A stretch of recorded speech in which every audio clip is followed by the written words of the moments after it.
Le port de signes religieux ostentatoires par les accompagnateurs de sorties scolaires. C'est long, hein.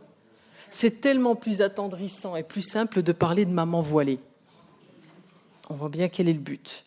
Et en plus, c'est genré comme expression. On ne dit jamais papa à camis ou papa à kippa. Ils doivent travailler, je suppose, alors que les mamans restent à la maison. C'est par une simple allocution, le 21 octobre 2014, que la ministre Vallaud-Belkacem a rendu caduque la circulaire Chatel qui stipulait que les accompagnateurs devaient être neutres politiquement, philosophiquement, religieusement. Par une simple allocution. Aucune circulaire n'a jamais été rédigée.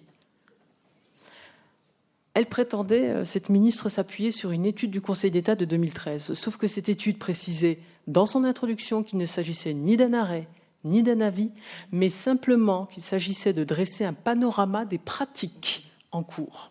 Et qu'on pouvait tout à fait considérer les parents comme des usagers du service public et donc ne pas leur demander cette neutralité, tout comme on pouvait tout à fait, à l'inverse, leur demander cette neutralité. Voilà ce que disait cette étude.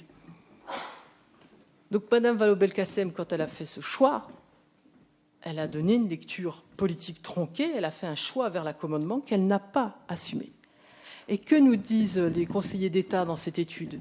Ils renvoient les politiques à leurs responsabilités. À vous de faire les lois, de donner une autre lecture. Les politiques ne le font pas et on est en train de se noyer dans un juridisme qui profite à certaines professions, peut-être, M. Jakubowicz, mais qui ne profite pas aux citoyens.